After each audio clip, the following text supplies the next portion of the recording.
네, 관련 내용 승재현 한국형사법무정책연구원 선임연구위원과 함께 이야기 나눠보겠습니다. 어서 오십시오. 네, 안녕하십니까. 예, 먼저 삼가 고인의 명복을 빌고요. 네. 우리 김혜빈 씨 얘기를 좀 해보겠습니다. 유족께서는 고인의 이름과 사진 공개를 허락하셨어요. 가해자보다 혜빈이가 더 기억되길 바란다라는 마음이셨습니다. 국가는 언제나 가해자의 편이 아니라 피해자의 편에 서 있어야 한다는 약속을 제가 드리겠습니다. 뿐만 아니라 지금 유족께서 많은 말씀을 하십니다. 피해 보호 지원 체제가 복잡하고 어렵다, 또 충분하지 아니하다. 예. 최원종이 재판 과정에서 혹시 심신미약이 될 수 있는 가능성이 있지 않느냐. 확정 판결이 나온다 할지라도 가석방이 가능하지 않느냐 이런 말씀 나오시는데요. 공소유지가 최선을 다해서 제대로 된 필벌을 할 수 있도록 엄벌을 할 수 있도록 저도 옆에서 지켜볼 것이고 예. 만약에 무기징역이 나오더라도 가석방 되는 부분에 있어서 가석방 심사위원회가 거쳐져야 되니까요.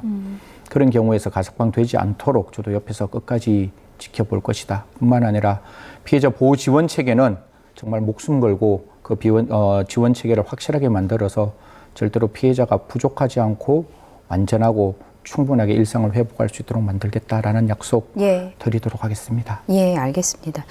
유족께서 답답해하고 계시는 부분들 말씀을 해주셨는데 저희가 하나씩 좀 짚어볼게요. 일단 먼저 말씀해주신 피해자 지원과 체계가 좀 부족하다 이런 부분을 유족께서도 굉장히 답답해하셨는데 어떻게 개선이 돼야 됩니까? 사실 대한민국에는 범죄 피해자 보호법이라는 게 있습니다. 범죄 피해자 보호법에 따르면 범죄 피해자 중에서 사망한 유족이나 그다음에 장애를 입거나 그다음에 중상해가 입히면 국가에서 여러 가지 지원 체계를 하고 있습니다. 예. 그 지원 체계가 유족 같은 경우에는 뭐 24개월에서 48개월 사이에 있는 평균 임금을 가지고 이제 그 유족에게 지원금을 주고 있는데요. 사실 유족의 입장에서는 이런 지원금보다 지금 당장 치료를 해야 되는 과정이 있을 것이고 지금 또 예를 들어 지금은 굉장히 많이 편찮으셨다가 유명을 달리했지만 바로 또 이렇게 사망하시는 분들의 입장에서는 바로 이제 장례를 치러야 되는 부분들이 있는데 이런 부분들이 저희들은 최선을 다해서 이제 적극적으로 지원하고 있지만 또 그 절차가 굉장히 복잡하다라는 이야기를 많이 들었습니다.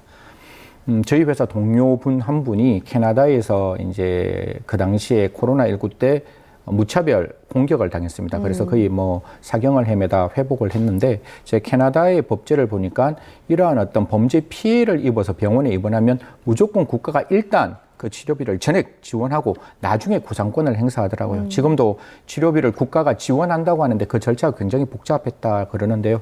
이러한 어떤 그 의료보험 체계를 조금 바꾸어서 적어도 국가가 지켜주지 못했잖아요. 국가가 범죄를 예방해야 되는데 범죄가 발생한 피해자가 어떤 치료를 받을 때는 국가가 의료보험이 1차적으로 적용돼서 완벽하게 치료를 받고 난 다음에 그 다음에 가해자에 구상할 수 있는 방법 또 그러한 유족의 지원금이 좀 부족합니다. 부족한 부분 넉넉하게 좀 이렇게 갔으면 좋겠고 한 가지만 더 말씀드리겠습니다. 사실 이 피해자 보호는 국가뿐만 아니라 지자체도 해야 됩니다. 지자체에 보면 보건 담당이 있고 복지 담당이 있고 의정 담당, 그러니까 법무 담당이 있습니다. 그런 부분에서 적극적으로 지자체도 이러한 어떤 피해자들에게 지원 체계를 좀 만들어 갔으면 좋겠다 이런 말씀 드리겠습니다. 예. 유가족의 한을 조금이라도 풀어드리려면 최원종이 합당한 처벌을 받는 방법밖에는 없을 것 같습니다. 그래서 어느 정도의 형량을 좀 받을 수 있을까 저희가 짐작을 좀 해볼게요. 일단 검찰은 최원종이 심신미약 상태에서 범행을 저지른 것은 아니라고 판단을 하고 있습니다. 그 근거를 좀 짚어주시죠. 우리 이제 심신미약이 되려면 형법에 세 가지, 그러니까 두 가지 요건을 갖추어야 돼요. 첫 번째는 뭔가 하면 이 사람이 심신장애라는 정신질병이 있어야 되고 그 정신질병으로 사물의 변별 능력 혹은 의사결정력이 미약해야 돼요. 그랬을 때 우리는 심신미약이라고 판단하지만 강서구 PC방 케이스 때문에 법을 바꾸었습니다. 그러한 심신미약이라 할지라도 옛날에는 필요적으로 감경했는데 이제는 임의적으로 감경하는 겁니다. 판사가 감경할 수도 있고 감경 안 할 수도 있다. 그럼 지금 같은 경우에 그 최원종이 심신장애가 있느냐, 즉 정신질병이 있느냐, 그리고 그 범죄 당시입니다. 그 범죄를 딱 하는 당시에 과연 의사결정 능력 혹은 그 다음에 사물의 변별 능력이 있었느냐 확인하고 그게 된다 할지라도 법원의 입장에서는 그 형을 감경 안 할 수가 있으니까요. 예. 거듭 말씀드리지만 제대로 된 필벌과 엄벌을 하기 위해서는 지금 수원지검에 있는 그 검사도 이야기했는데 이건 직관이라 그래가지고 수사한 검사가 직접 공판에 들어가서 예. 그 공판을 조금 이렇게 진행했으면 좋겠어요. 그래서 내가 이렇게 수사해봤는데 그때 최원종 절대로 심신미약 아니었다. 이런 점들을 고려한다면 심신미약 아니니까 제대로 판단해 주십시오라고 해서 판사를 설득시켜야 돼요. 그래서 당의 수원지검에서는 좀 이런 사건 저는 뭐 수원지검장 성남에 있는 지청장이 잘하리라고 생각은 하겠지만 좀 적극적으로 이렇게 피해자의 유족 편에서 예. 그 공소가 진행될 수 있도록 좀 만들었으면 좋겠다는 말씀드리겠습니다. 근데 최현종이 계속해서 이제 조직적인 스토킹을 당하고 있다. 그러니까 처음부터 주장을 하고 있잖아요. 네네. 재판에서도 이런 망상적인 부분을 계속해서 주장할 것으로 보이는데 재판에는 어떤 영향을 미치는지 궁금하고 이게 입증이 좀 되는 거죠. 그렇죠. 당사자의 주장인데 저는 모르겠습니다. 이게 언론에서도 조금 제가 좀 못마땅하다라고 말씀을 드려야 되나요? 예. 피의자의 진술이 무차별적으로 그냥 언론에 나오는 건 굉장히 지양해야 된다고 봅니다. 저 최원종이 나오는 말 얼마나 자기가 할 수 있는 자기의 이익적인 진술을 하겠어요. 제가 왜 최원종이 심신미약이 아니라고 하는 건 아니라고 판단하는가 하면 예. 범죄 당시에 혹시 시청자 여러분 이렇게 그 백화점 탁탁탁탁 걸어가는 모습 분명히 흉기를 들고 걸어가는데 무서웠다 그러잖아요. 사람이 많아서 무서웠다는데 그렇게 당당하고 그렇게 씩씩하게 걸어가는 건 절대로 아니라고 저는 생각이 드는 거고 정말 사람이 무서웠으면 자동차 안에서 오늘 사망했는 김혜빈 씨가 정말 저는 마음이 아픈데 거기서 거쳐졌어야 돼요. 그 백화점 안에까지 들어간다는 거는 그날 사람이 더 많은 거잖아요. 예. 그런 부분은 저는 용납이 안 된다라고 생각하는 거고 그다음에 나중에 우리가 이야기하겠지만 그런 이야기합니다. 법원 그러니까 재판을 받는 과정 속에서 반성문을 쓴다는데 예. 내가 했는 행동이 잘못되지 않았다고 생각한다면 정말 저 망상장애라면 반성문 쓸 필요 없죠. 자기는 진짜 그렇게 다른 사람으로부터 공격받았기 때문에 정말 자기가 살기 위해서 그렇게 범죄를 저질렀다면 이건 잘못된 거 아니잖아요. 반성문이란 말 자체가 나올 수 없는 부분이에요. 예, 이런 부분을 저희가 한번 듣고 가죠. 그럴까요? 왜냐하면 검찰로 예. 송치되는 과정에서 그런 네. 말을 한 게 있거든요. 저희가 한번 들어보겠습니다. 피해자분들께 정말 죄송하고 지금 병원에 계신 피해자분들은 빨리 회복하셨으면 좋겠고 사망한 피해자분들께 애도의 말씀 드리고 사망한 피해자 유가족들분들께 정말 죄송하다고 말씀드리고 싶습니다. 반성문 제출 의향 있다고 하셨는데 네. 구치소 가서 쓸 계획입니다. 예, 구치소 가서 쓸 계획이라고 하는데 아직까지는 한 차례의 반성문도 제출하지 않은 것으로 좀 알려지고 있는 상황이에요. 근데 최원종은 또 이런 얘기도 했다고 하더라고요. 이거는 자신을 지키려고 저지른 일이라서 이 과정에서 무고한 희생자가 생기는 건 어쩔 수 없다라는 식으로 진술을 하고 있다고 하는데 그러면 최원종이 언급한 반성문은 결국은 그 심신미약 감경 등을 검색한 것처럼 자신의 형량을 줄이기 위한 그런 의도가 좀 담겨 있다고 봐야 됩니까?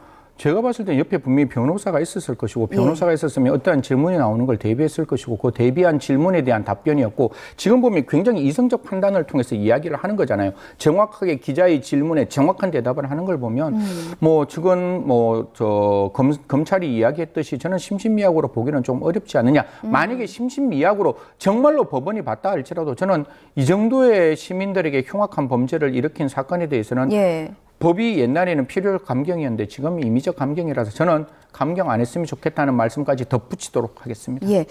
끝으로 이거 한번 여쭙고 싶어요. 최현종과 같은 이상 동기 범죄도 있고 최근에 이제 분노를 참지 못해서 그냥 흉기를 휘두르는 범죄들도 굉장히 많이 들어오고 있습니다. 예, 일어나고 있습니다. 그래서 저희가 사전에 좀 여쭈었어요. 왜 이렇게 최근에 흉기 난동 사건, 이상 동기 범죄가 자주 발생하냐 여쭈었더니 승 의원님께서는 최근 10년간 형성된 분노가 터지기 시작했다라고 진단해 주셨거든요. 사실 대한민국 영역 내에서 굉장히 많은 분노가 쌓여 있는 것은 분명해요. 특히 예. 청년 같은 경우에는 오늘이 가장 자기 인생의 가장 좋은 날이라고 생각하는 분들이 많으세요. 저희만 하더라도 오늘보다 나은 내일이 존재를 했는데 오늘 모든 어떤 세상을 올라가는 신분의 사다리도 끊겼죠. 그리고 자기가 열심히 일한다고 해서 하나의 보금자리조차도 만들 수 없는 정말 상상할 수 없는 집값이 올라와 있는 등을 생각하면 분명히 좌절이 있을 수 있을 것 같아요. 그런 어떤 좌절을 가지고 딛고 일어설 수 있는 환경이면 괜찮은데 그게 절대로 딛고 일어설 수 없는 허들인 거거든요. 그러면 좌절이 발생하고 그 좌절이 코로나19 때문에 혼자 살아왔을 거예요. 그러면 그 좌절을 계속 이렇게 분노로 만들어 왔을 것이고 그 분노가 어떤 트리거, 그거는 음주가 될 수도 있을 것이고 그게 마약이 될 수도 있을 것이고 그게 그 성격 장애일 수도 있을 것인데 그런 어떤 트리거로 세상 밖에 나오고 있으니까 지금 딱 한 가지만 말씀드리겠습니다. 지금 이런 어떤 분노 범죄와 그 묻지마 난동을 조금 이렇게 줄이기 위해서는 경찰만의 힘으로는 절대로 되지 않습니다. 예. 경찰뿐만 아니라 지자체뿐만 아니라 민간이 함께 가야 되는데요.